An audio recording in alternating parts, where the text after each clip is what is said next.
Hello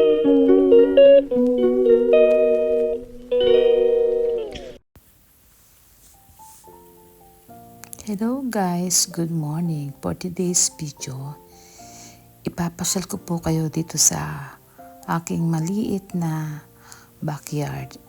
So kita nyo guys, napakaganda ng umaga. Very quiet place here in my place sa Laguna. At kita nyo guys yung aking garden.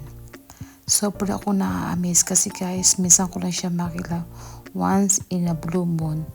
Every time na magbabakasyon po ako sa Pilipinas, kami ng husband ko, every couple of year o 1 year, depende po kung kailan kami magkaroon ng pagkakataong makapagbakasyon kasi depende po sa company. So ngayon guys, nakita yung garden ko, very cool. At ipapasyal ko po kayo at ipapakita ko po yung mga naipundar ko pong mga punong kahoy na namumunga na ngayon. So ito po yung ano ba yun? Ito po yung golden mango. And then ito po yung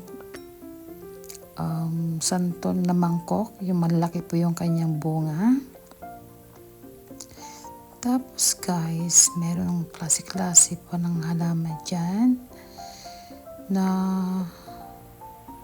ewan ko pa kung anong pangalan. So itatry ko lang kung tanda ko pa. So ito po yung kanyang kalamansi. So medyo po nilalagyan po ng konting fertilizer ng aking ni Tito Idek, yung aming kasamahan dito sa bahay ngayon. Sila po nag-aalaga ngayon ng mga garden ko dyan. Nagpapaluso, nagpapataba. Tapos kita nyo guys, medyo may tirikan ng init. So ito po yung mangosteen. Both side po may tanim akong mangosteen guys. Maliit pa lang siya pero grafted po siya. Ilang taon lang mamumunga na rin po siya. Ito po yung dragon fruit. Ay nako, palibot ng aking bakod ang dragon fruit. So saan tayo? Ito naman yung aking bonggambilya, bonggang-bongga. Ibang variety po ng kulay ng aking bonggambilya dyan sa garden ko. Kaya lang ayaw ko pong palaguin kasi baka po tayo akitin ng ahas. Every time kailangan pong itrim.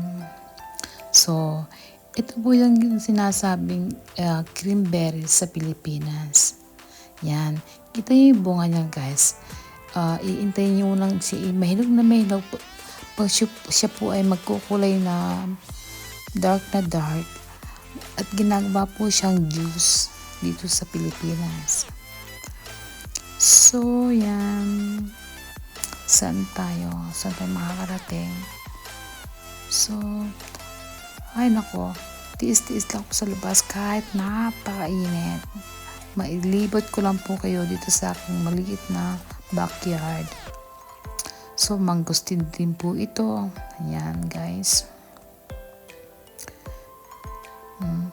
Mangosteen at saka, ayan. Dito ko namamahinga pag medyo malilom na. Ito po yung dalawang puno ng lansones.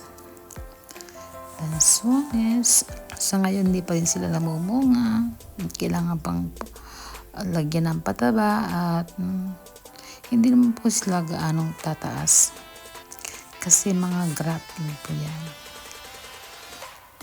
So meron din tayo dito, ayan, kalamansi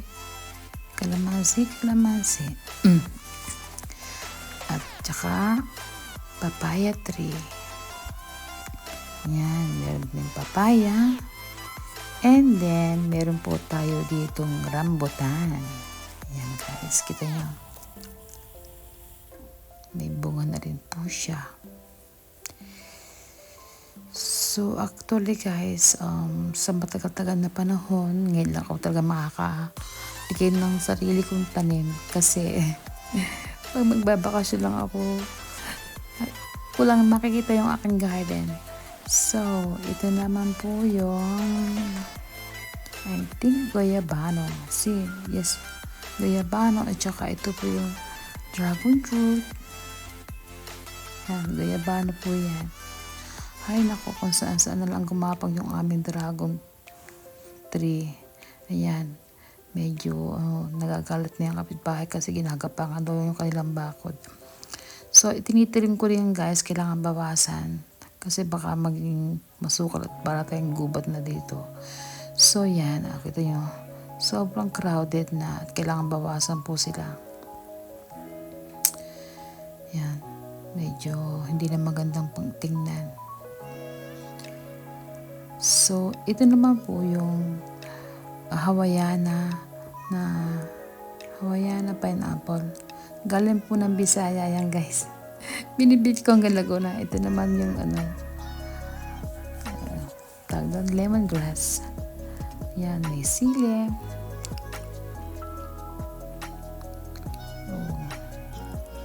Ang taas ng puno ng rambutan. So, dito sa kabilang side, saan pa tayo? Yan. Dito naman po sa bandang rito, ayan si Tito Itik at saka yung kanyang anak. Naglilinis namin garden. Nalagyan po ng konting fertilizer ng abono para malusog ang mga tanim niya. Yan. So, saan tayo?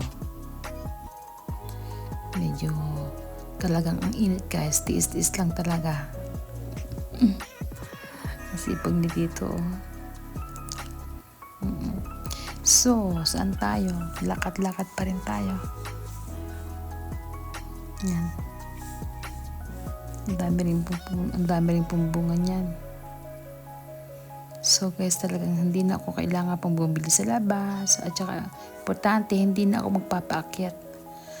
Kasi dito guys, alam nyo ba sa Pilipinas, binabayaran po ang akit ng niyog. So ito naman po yung jackfruit, langka. Yan. May bunga na rin siya. Yan, tinakpan po kasi baka po kainin ng ibon. So, saan tayo? Yan guys, so ito naman po yung mga bonggambilya ko. Iba't ibang variety po ang kulay ng kanyang bulaklak. Ang ganda-ganda niya guys. Iba't ibang kulay, may yellow, may white, may pink, etc. etc. Yan. So, saan tayo? Another coconut tree. Yan. May naligaw na saging. So, nagpatanim din po ko ng banana sa garden ko. Para, kumbaga, ikumpleto na ang ating prutas na. Ito naman po yung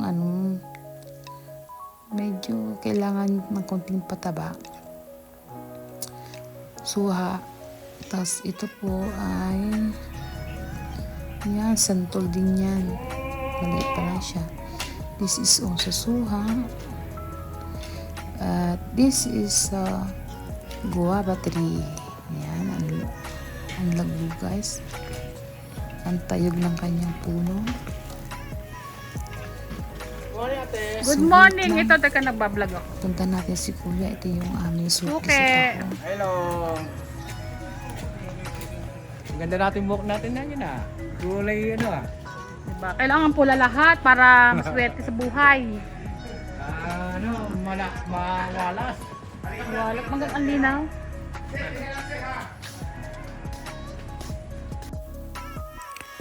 So, saan na tayo? Ituloy natin na yan. Meron pa ako dito. Ito po yung isang puno pa ng papaya. Yan. So, saan pa tayo? Ayan. Medyo simpleng landscape. Yan. Tapos, this is also guava tree. Sobrang daming bunga, nalalaglag na. Another dragon tree. Yan. Todas kayo sa akin dahil bibibidin ko yun sa Italy. Alam nyo guys, yung bunga niyan, dadalhin ko sa Italia. So, saan tayo? Ay naku, ang init. Tis-tis lang kung matatapos na. Ito naman po yung sampalok tree. Sampalok tree guys. Pero hindi siya gaano tataas. 2 puno yan. So, meron din tayo dito. Another dragon tree. Yan. May puno din po ako ng coconut yan sa likod. And this is, anong tawag dito? Chico yata yan. And then, this is mangosteen. And this is guayabano. May tanim ata dito. May bunga yata. Yan. Mutya. Nag-iisa. Yan. May bunga siya. Tapos, meron din tayo dito mga dragon fruit. Ay, napaka-crowded na guys. Alam nyo ba guys, hinihigit ho ng mga tao yan sa likod. Kasi yung bunga niyan, lumalapit sa kabilang bakod, maraming naglalaba, naliligo mga bata. Tutuwa silang higitin. Tapos, ayan, saan tayo? This is, ayan guys. Ito ay, anong pangalan nitong puno na ito? Parang siya star apple? Hindi ko natanda Nanunos dito sa Tagalog. This is, balimbing guys. Kita nyo. Kita nyo yung balimbing. Ayan overripen na.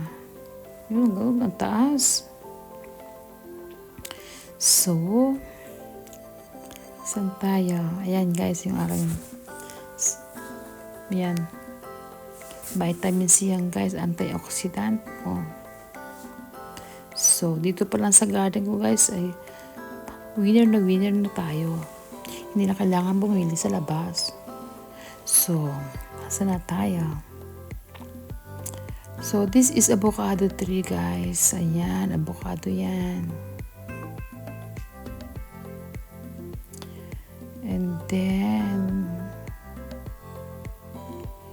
this is another suwa tree. At mag-iisang bunga, mutyang-mutya. Ayan. Maliit lang yung puno niya guys, hindi siya tataas. Ganyan lang siyang kataas talaga. Kasi ayoko nga po ng matayog na puno kasi pag may bagyo, delikado, na baka mamaya bumagsak sa tabing ng bahay ko. Yan. More coconut tree here. And then, meron pa tayo dito? Yan, may kalamansi.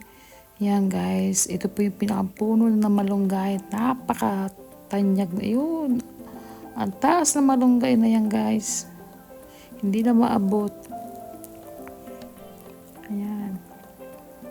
Medyo konting asikaso ng aking orchids kasi guys. Nagkabagyo-bagyo. Dati ang dami kong yan, kita nyo guys, ang malunggay, ang taas. Ang dami kong orchids nung laging bumabagyo, nililipat siya, medyo nagtatampo. So, ganun guys, sana medyo na-enjoy kayo sa pagtingin ng aking mga puno dito sa aking backyard at sana pasyalan niyo rin ako dito sa akin para makatikim naman kayo ng mga punong kahoy. So, ganun guys. Hanggang dito na lamang at sana nag-enjoy kayo sa pananood sa aking munting bakuran dito sa Pilipinas. Bye-bye. I'll see you in my next vlog. Thank you. God bless.